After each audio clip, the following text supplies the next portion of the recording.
तो आज का जो अपना टॉपिक है वो केवल डी ब्लॉक से रिलेटेड। अब यहाँ पर आपको क्या याद रखना होगा, डी ब्लॉक के अंदर टोटल 4 सीरीज होते हैं, जिसे कि कहा जाता है first transition series,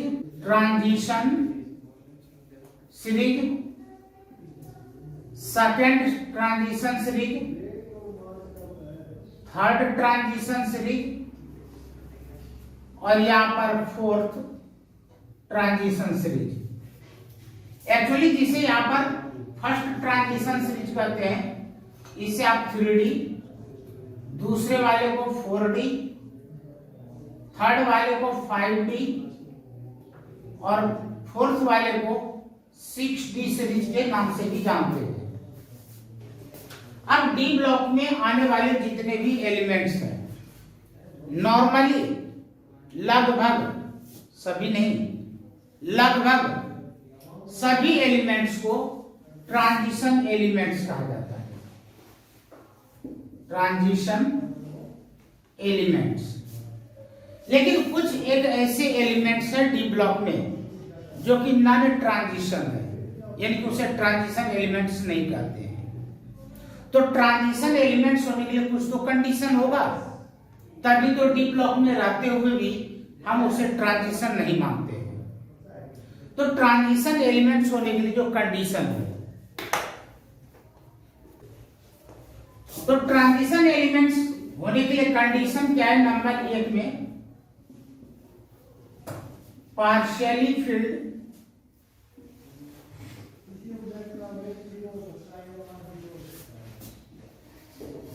D orbital. अब जानते हैं कि डी की जो कैपेसिटी है 10 है, और ऐसे डी ब्लॉक के जो एलिमेंट्स होते हैं, इसके डी के अंदर इलेक्ट्रॉन्स 1 से लेकर के 10 तक रह सकते हैं। अब यदि डी ऑर्बिटल के अंदर 1 से लेकर 9 इलेक्ट्रॉन्स तक है, इसे कहा जाता है कि भाई ये पार्शियली फिल्ड है, तो इसे कहा जाएगा ट्रांजिशन। यदि आप कोई भी इलेक्ट्रॉनिक कॉन्फ़िगरेशन देख रहे हैं, जैसे कि यहां पर आप देखेंगे जिंक, इसके डी में यहां पर कितने इलेक्ट्रॉन्स हैं? 10 है। कॉपर, इसके डी में कितने इलेक्ट्रॉन्स हैं? 10 है। इसका मतलब कि अभी जो सिचुएशन है, इस सिचुएशन के अकॉर्डिंग कॉपर और जिंक नॉन ट्रांजिशन एलिमेंट है, नॉन ट्रांजिशन मेटल है।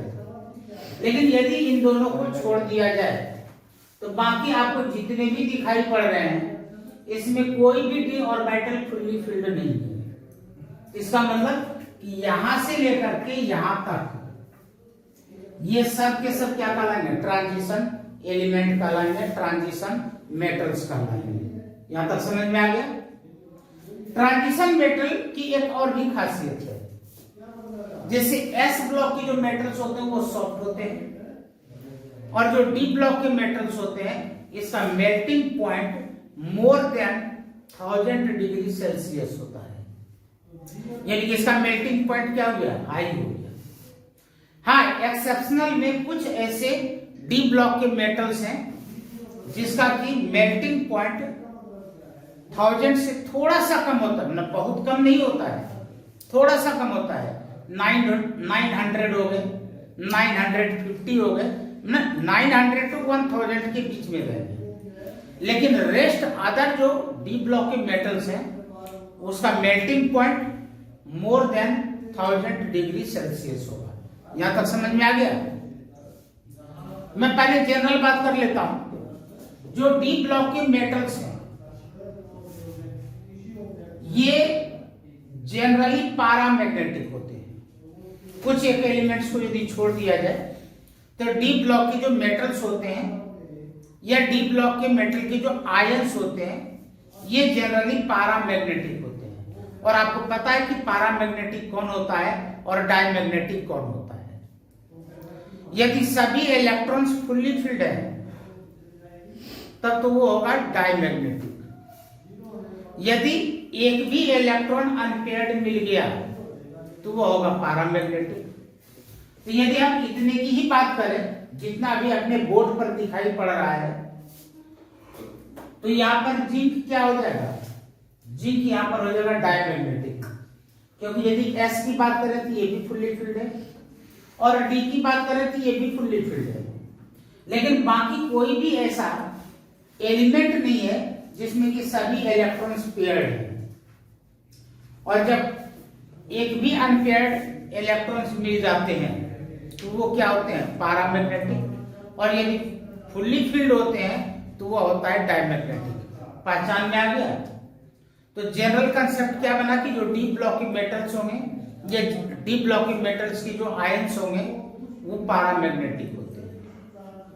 दूसरी बात, जो डी ब्लॉक के मेटल के आयंस होते हैं, जो डी ब्लॉक के मेटल्स के आयंस होते हैं, ये जनरली कलर्ड होते हैं।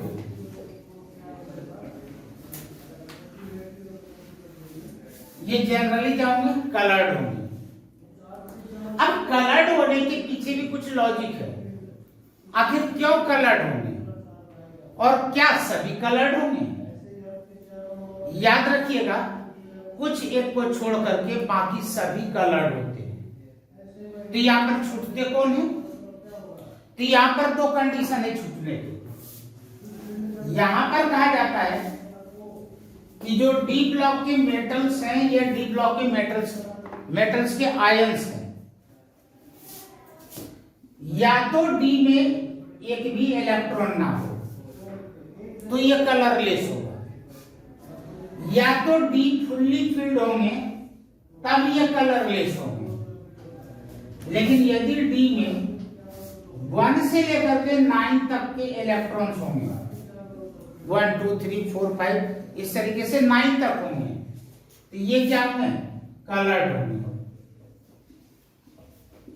ये क्या होंगे, कलर्ड, और ये क्या होगा, कलरलेस। ये पहला कंसेप्ट समझ में आया कलर का। लेकिन बहुत ऐसे आपको एग्जांपल्स देखने को मिलेंगे कि उसके आयंस के पास डी में एक भी इलेक्ट्रॉन्स नहीं है, तब भी वो कलर्ड है। तो यदि डी के पास एक भी इलेक्ट्रॉन नहीं है और फिर भी यदि वह कलर्ड हो जाता है तो उसके पीछे लॉजिक क्या है? तो दूसरा लॉजिक लिखें, ड्यू टू चार्ज ट्रांसफर। वहां पर क्या होता है, चार्ज ट्रांसफर हो जाता है। अब मान लीजिए हमारे पास KMnO4 है, जरा चेक करते हैं। हमारे पास है KMnO4, तो भाई यहां पर Mn का ऑक्सीडेशन नंबर निकालना। तो Mn का, Mn तो यहां पर डी ब्लॉक का एलिमेंट है क्या? बिल्कुल सही बोल रहे हैं मोहित जी, इसका होगा +7। अब यदि +7 हुआ तो जरा यहां से चेक करो, 2 इलेक्ट्रॉन एस से निकले होंगे, 5 इलेक्ट्रॉन डी से निकले होंगे, 7 इलेक्ट्रॉन्स यहां से निकल गए। यदि डी से 5 इलेक्ट्रॉन्स निकल गए तो अब बताओ कि डी के पास कितने इलेक्ट्रॉन्स बचे? 0, एक भी नहीं। तो KMnO4 के केस में यहां पर जो 3D है इसके पास कितने इलेक्ट्रॉन्स होंगे? 0 होंगे। अब यदि 0 होंगे तो इसको क्या होना चाहिए? कलरलेस होना चाहिए, लेकिन होते नहीं। तो अब मान लीजिए कि पेपर में आपसे पूछ दिया गया कि KMnO4 is a coloured substance, why? तो आपका एक लाइन में जवाब है ड्यू टू चार्ज ट्रांसफर। भाई यहां पर ये क्या होता है, चार्ज ट्रांसफर के कारण ये कलर्ड होता है। एक ही एग्जांपल ली, एक और ले लेते हैं। मैंने यहां पर लिया K2Cr2O7। यहां पर क्रोमियम का आप ऑक्सीडेशन नंबर निकालेंगे, आपको मिलेगा 6। जरा चेक करते हैं यहां पर क्रोमियम को। 1 इलेक्ट्रॉन ऐसे निकला होगा, 5 इलेक्ट्रॉन डी से निकले होंगे, 6 गए यहां से, तो डी क्या हो गया, खाली हो गया। तो इसके लिए भी यहां पर जो 3D है वो क्या हो गया, 0। और यहां पर K2Cr2O7 भी कलर्ड होते हैं। अब यदि यह कलर्ड हुआ तो क्यों हुआ, तो इसका भी जवाब क्या होगा, ड्यू टू चार्ज ट्रांसफर। ये को बढ़िया से समझ में आ गया क्या? ठीक है। यहां पर आपसे क्वेश्चन पूछा गया scandium 3 positive, iron Fe2 positive, iron Fe3 positive, इस तीन में से कौन कलरलेस होगा? इस तीन में से कौन कलरलेस होगा? स्कैंडियम कलरलेस होगा। चेक करते हैं। स्कैंडियम आपका यहां पर है और यहां पर 3+ का मतलब कि स्कैंडियम से 3 इलेक्ट्रॉन्स गए, तो गए कहां से होंगे? 2 तो यहां पर 4s से गया होगा, एक 3d से गया होगा, तो d के पास एक था वो भी चला ही गया, तो d के पास क्या हो गया, 0 हुआ क्या? और यदि d के पास 0 इलेक्ट्रॉन्स हो गए तो ये क्या होंगे, कलरलेस होंगे। समझ में आ गया? इसको मैं चेक करके देखता हूं ये कलरलेस होगा या नहीं होगा। आयरन कहां है भाई, यहां पर है। आयरन के ऊपर यहां पर 2+ है, 2+ का मतलब कि केवल s से 2 इलेक्ट्रॉन्स निकले होंगे। याद रखिएगा, जब भी इलेक्ट्रॉन्स पहले निकलेगा तो n s ऑर्बिटल से ही निकलेंगे। यदि यहां से सारे निकल गए और निकलना है तब जाकर के n-1 d से निकलेंगे। तो यहां से ये 2 इलेक्ट्रॉन्स निकल गए, तो d के पास फिर भी यहां पर 6 इलेक्ट्रॉन्स हैं। तो इसके 3d के पास कितने हैं, 6 इलेक्ट्रॉन्स। यदि हम लोग Fe3 की बात करें, यानी कि फेरिक आयन की बात करें, तो यहां पर यदि 3+ यहां से 3 इलेक्ट्रॉन्स निकले, तो 2 तो यहां से निकल गए होंगे, एक यहां से निकला होगा, तो यहां पर क्या बचा, 3d5 बचा क्या? तो देखो यहां पर जो d है पार्शियली फिल्ड है, यदि पार्शियली फिल्ड है तो कलर्ड है।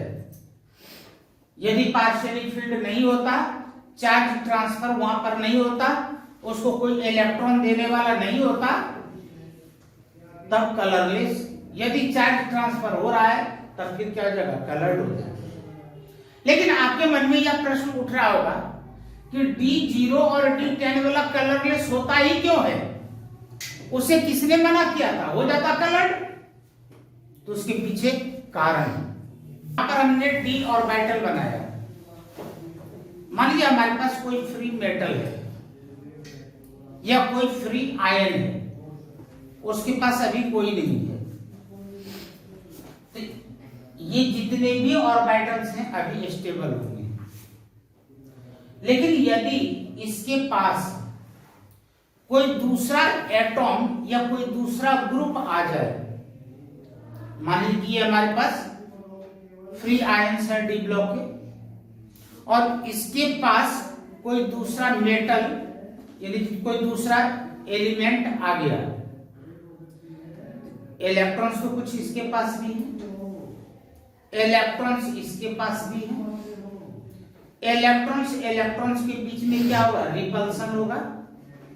तो जब रिपल्सन होगा तो इस ऑर्बिटल के 5 ऑर्बिटल से यहां पर डी इसकी स्टेबिलिटी धीरे धीरे कम होती चली जाएगी, यानी कि इसका डीजेनरेसी मेंटेन करना मुश्किल हो जाएगा। डीजेनरेसी का मतलब स्टेबल, ठीक है।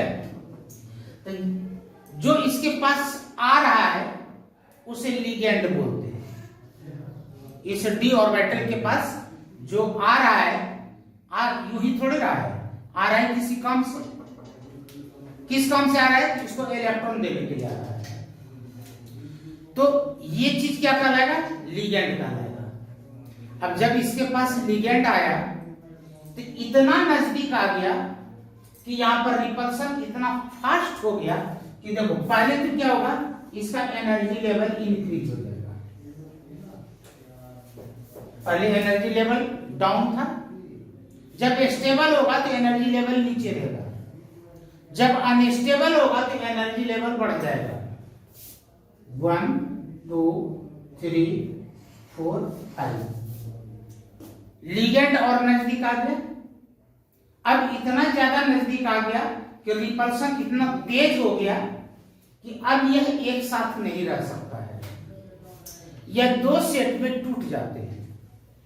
और ये जो डी ऑर्बिटल 2 सेट में ब्रेक होते हैं, इसे कहा जाता है क्रिस्टल फील्ड थ्योरी। इसके बारे में जो हम लोग पढ़ते हैं, यानी कि यहां पर डी ऑर्बिटल का क्या हो गया, स्प्लिटिंग हो गया। यहां पर डी ऑर्बिटल का क्या हो गया, स्प्लिटिंग हो गया, यानी कि ये 2 पार्ट में टूट गया। यहां तक समझ में आया क्या? मैं अभी ये मान लेता हूं कि डी ऑर्बिटल हमारा क्या है, पार्शियली फिल्ड है। मैं अभी ये मान करके चल रहा हूं कि डी ऑर्बिटल हमारा क्या है, पार्शियली फिल्ड है। एक इलेक्ट्रॉन यहां पर है, एक इलेक्ट्रॉन यहां पर है, एक दे दो, ये 9 दे दो, तभी तो वो पार्शियली फिल्ड रहेगा। समझाने के लिए मैंने 2 दे दिया। ये 2 इलेक्ट्रॉन्स यहां पर नजर आएंगे, ये 2 इलेक्ट्रॉन्स आपको यहां पर नजर आएंगे। अब क्या हुआ, इसे आपने धूप में रख दिया, इसके ऊपर आपने लाइट किसी तरीके से दिया, तो इसको क्या मिलेगा, इस इलेक्ट्रॉन को रेडिएंट एनर्जी मिलेगा। जब इसको लाइट मिला तो इस इलेक्ट्रॉन को क्या मिलेगा, रेडिएंट एनर्जी मिलेगा।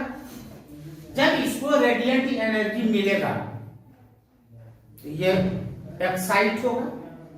अब जैसे मान लीजिए अभी सावंत को कहीं से 2 लाख रुपए मिल जाए, देखो तो इसका तेवर कैसे बदल जाएंगे।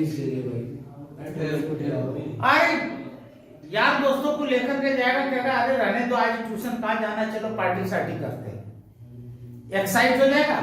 यानी कि ये निचले लेवल से जंप करके कहां पर चला जाएगा, ऊपर जाएगा।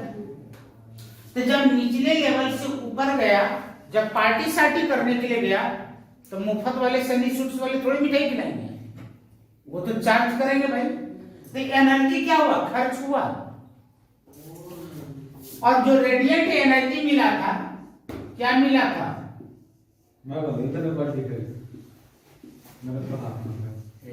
यही मिला था ना, रेडिएंट एनर्जी में यही था, जो सनलाइट था उसमें तो यही था। इसमें से कुछ एनर्जी क्या हो गया, खर्च हो गया। अब क्या यह कलरलेस दिखाई पड़ेगा क्या, यहां से ये एब्जॉर्ब हो गया, यहां से ये एब्जॉर्ब हो गया, यहां से ये एब्जॉर्ब हो गया। अब तो आपके पास बचा हुआ है वायलेट, इंडिगो, ग्रीन और रेड। यदि 7 के 7 रेडिएशंस होते तब तो हमें कलरलेस दिखाई पड़ता, व्हाइट दिखाई पड़ता, लेकिन इसमें से कुछ यहां पर एब्जॉर्ब हो गए और कुछ रिफ्लेक्ट हो गए।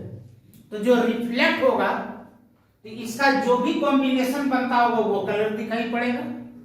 तो अब समझ में आ गया कि यदि यहां पर यह पार्शियली फील्ड है तो यह कलर्ड क्यों होगा। इसे क्या कहते हैं, डीडी ट्रांजिशन। इसे क्या कहते हैं, डीडी ट्रांजिशन। नाम याद रखना, डीडी ट्रांजिशन।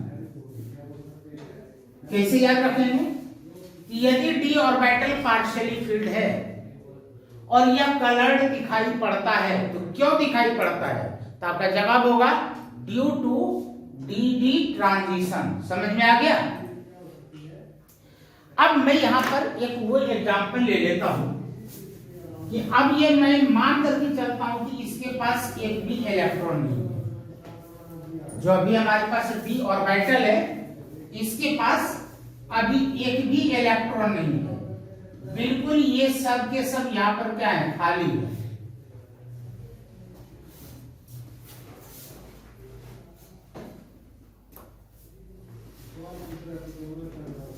ये पूरा का पूरा ऑर्बिटल क्या है, खाली है। अब इसके ऊपर लाइट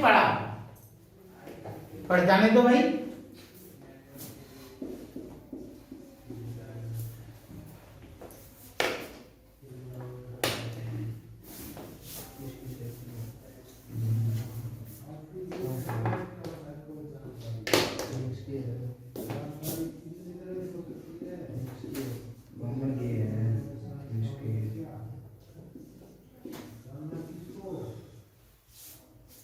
अब ये रेडिएशन इसके ऊपर पड़ा, यहां से कुछ जंप करने वाला है क्या, कोई इलेक्ट्रॉन है यहां पर।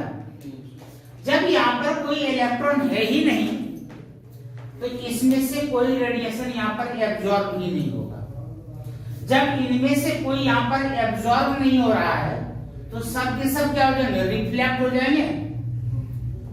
और आप लोगों ने किसी क्लास में पढ़ा होगा भैंस काली क्यों होती है, दूध सफेद क्यों दिखता है, छाते काले रंग के दिखाई क्यों पड़ते हैं, ब्लैक बोर्ड ब्लैक क्यों दिखाई पड़ता है, सौरभ का स्वेटर रेड कलर का क्यों दिखाई पड़ता है, ऐसा आप लोगों ने पढ़ा होगा। तो उसमें आपने क्या पढ़ा था, उसमें आपने ये पढ़ा होगा कि यदि किसी भी ऑब्जेक्ट के ऊपर सनलाइट पड़ता है और यदि वह ऑब्जेक्ट सभी रेडिएशन को एब्जॉर्ब कर लेती है तब ब्लैक।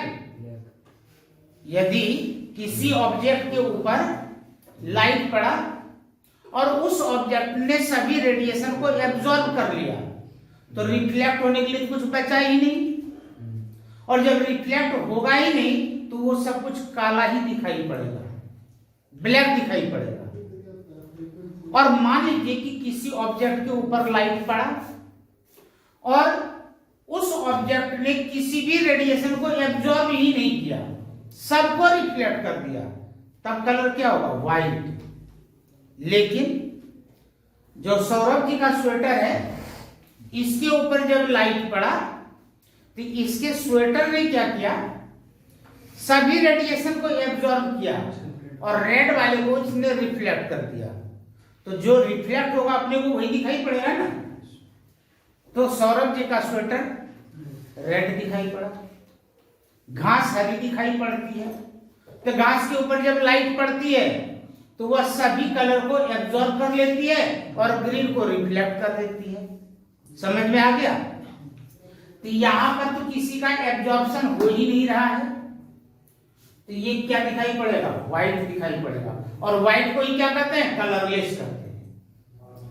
चलो भाई मैं मान लेता हूं कि इस बार सब के सब फुल्ली फिल्ड है, एक भी यहां पर ऑर्बिटल खाली नहीं है, all are fully filled, all are fully field.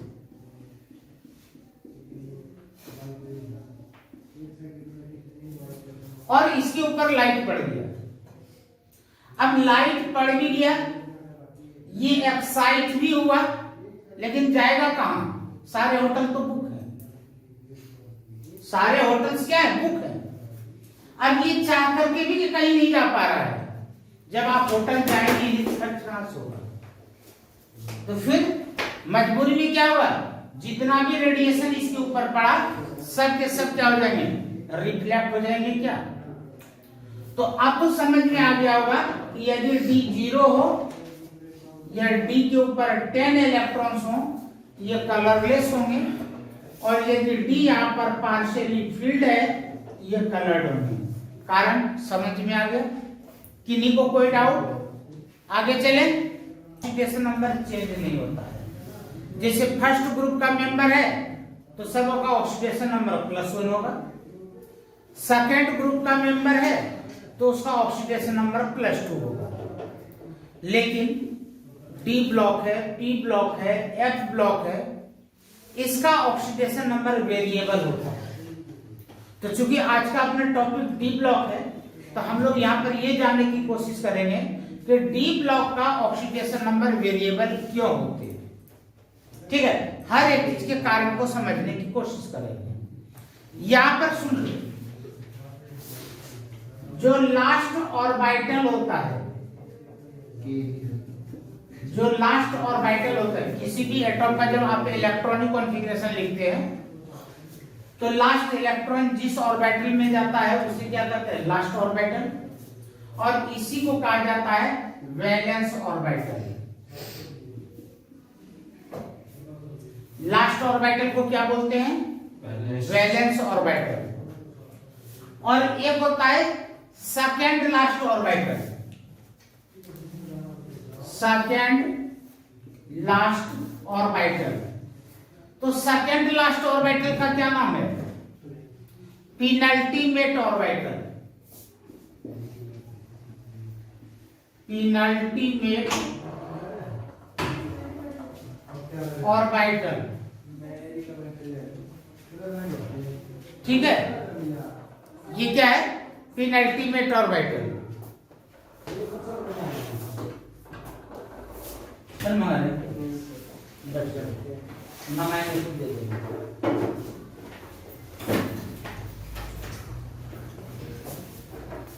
Penultimate orbital समझ में आ गया। और यदि थर्ड लास्ट है तो थर्ड लास्ट ऑर्बिटल, इसका क्या नाम होता है भाई, इसका नाम होता है एंटी पेनल्टीमेट, पेनल्टीमेट ऑर्बिटल। ये नाम याद रखना। लास्ट ऑर्बिटल को कहते हैं वैलेंस ऑर्बिटल। आप भी ध्यान से सुन लीजिए, जब आप कोई भी एटॉम का इलेक्ट्रॉनिक कॉन्फ़िगरेशन लिखते हैं तो वह जो इलेक्ट्रॉनिक कॉन्फ़िगरेशन लिखते हैं उसका लास्ट इलेक्ट्रॉन जिस ऑर्बिटल में जाता है उस ऑर्बिटल को कहा जाता है वैलेंस ऑर्बिटल। उससे ठीक एक पहले वाला, जिसे कि आप सेकंड लास्ट बोलते हैं इंग्लिश में, उसे केमिस्ट्री में बोला जाता है पेनल्टीमेट ऑर्बिटल। और उससे भी एक पहले वाला यानी कि थर्ड लास्ट, उसे हम लोग क्या बोलते हैं, एंटी पेनल्टीमेट ऑर्बिटल। ये चीज समझ में आ गया क्या? Yes sir. अब काम की बात सुन लीजिए।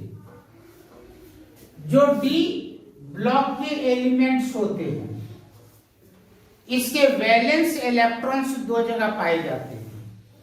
जो डी ब्लॉक के एलिमेंट्स होते हैं इसके वैलेंस इलेक्ट्रॉन दो जगह पाए जाते हैं।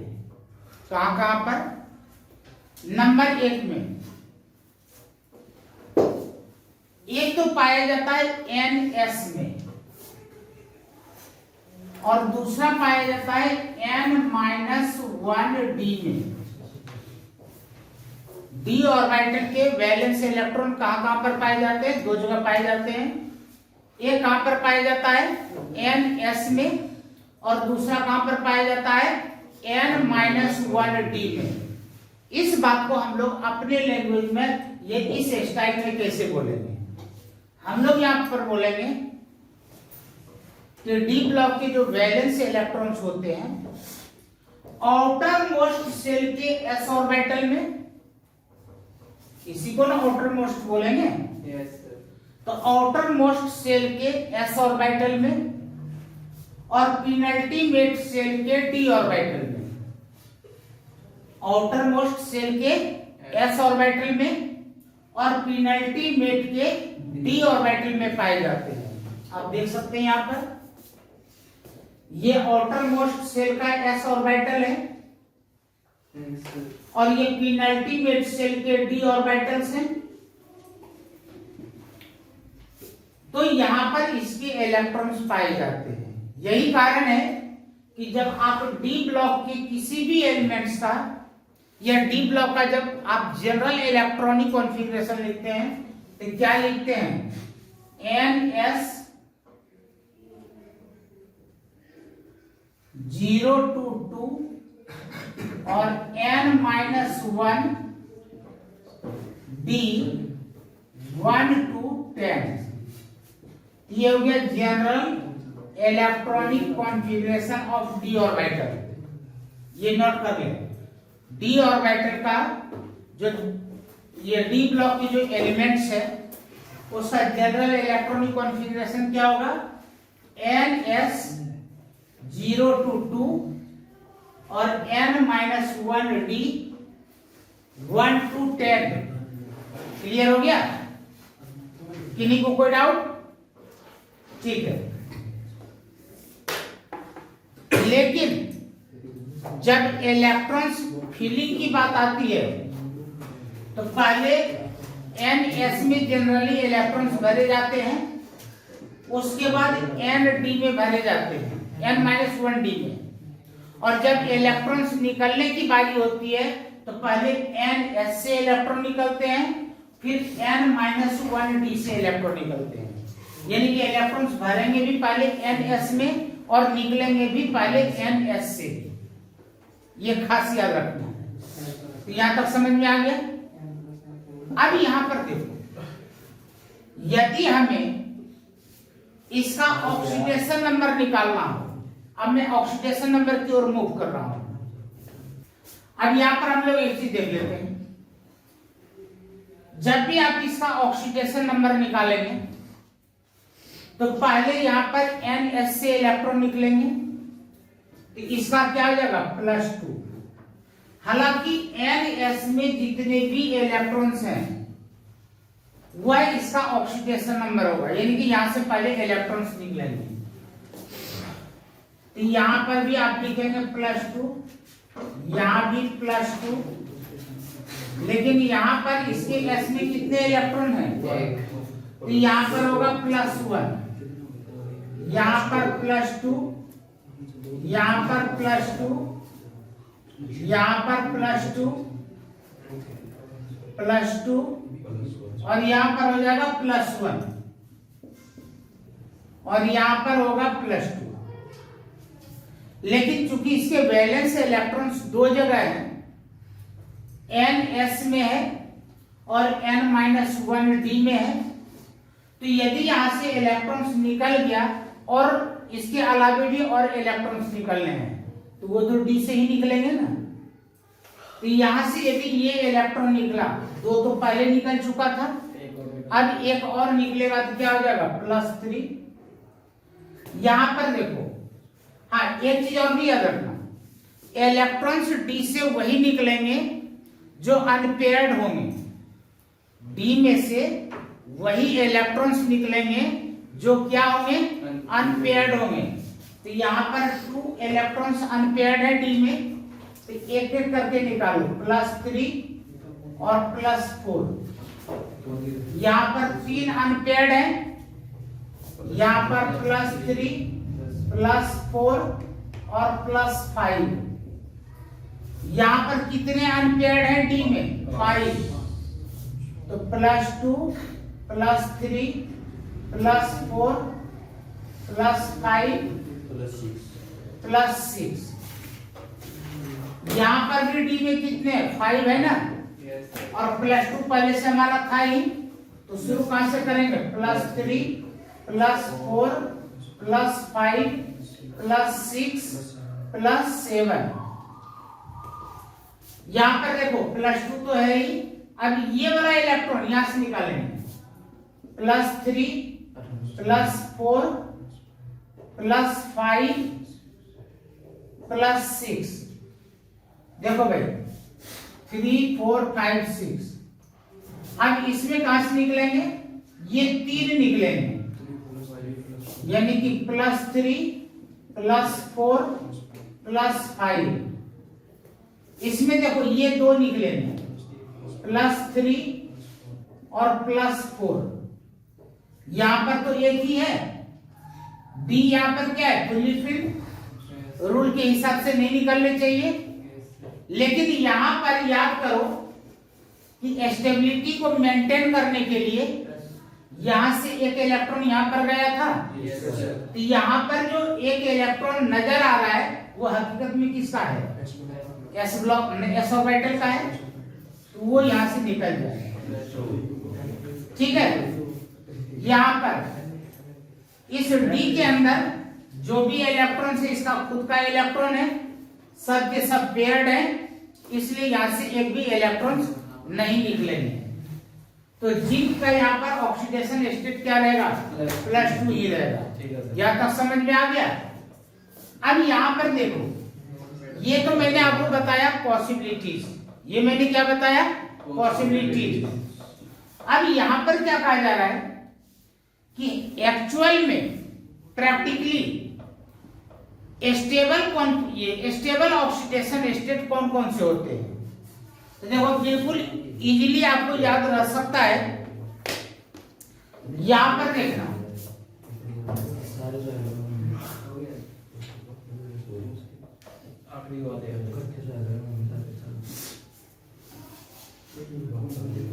ये 3, 4, 5, 6 और 7 ये सारे स्टेबल होते हैं।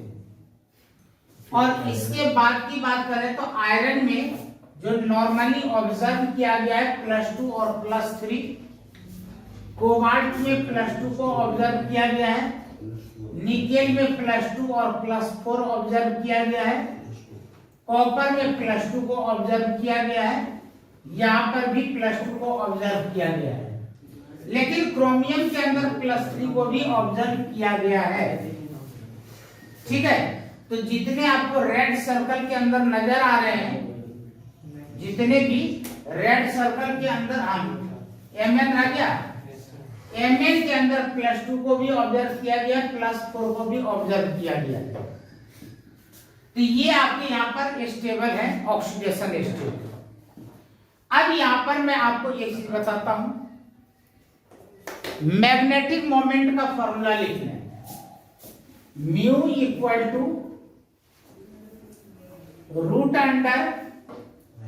√n इंटू n+2 और यूनिट होगा बोहर मैग्नेट्रॉन। पेपर में यह भी पूछ दिया जाता है कि कोई कंपाउंड दे दिया गया और आपसे पूछा जाएगा कि भाई इसका मैग्नेटिक मोमेंट निकालो। क्या निकालना है, मैग्नेटिक मोमेंट। तो एक बात याद रखना, यहां पर n का मतलब क्या है, आप लिखना चाहे तो लिख सकते हैं, where n equal to number of unpaired electrons, unpaired electrons. अब मान लीजिए कि मैंने आपसे ये कह दिया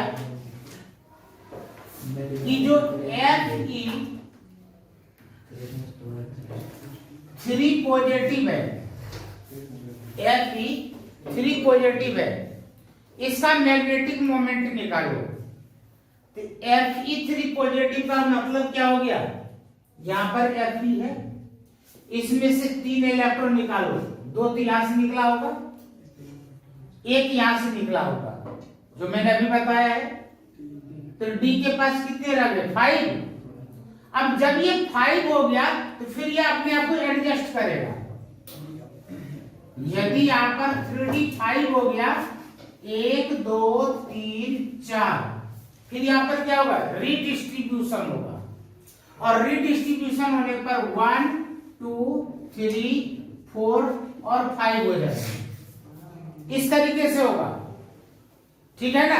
ऐसा मत करना कि जी तो एक तो ये निकल गया, बच गए 3, अब तो 3 ही होंगे, ये गलती मत कर देना। आगे बात समझ में क्या। अब यहां पर देखो n का वैल्यू कितना बन गया, 5 बना क्या। यदि n का वैल्यू 5 बना तो 5 + 2 और अंडर रूट कितना है, √35 बोहर मैग्नेट्रॉन। समझ में आ गया, लगता है थक गए हैं, हो गया। हालांकि मैंने तो सोचा था कि इसको आज मैं खत्म ही कर देता, नींद आ रही है, चलो कोई दिक्कत नहीं, आज की सेवा यही तक। आप आ जाइए अमरेश जी।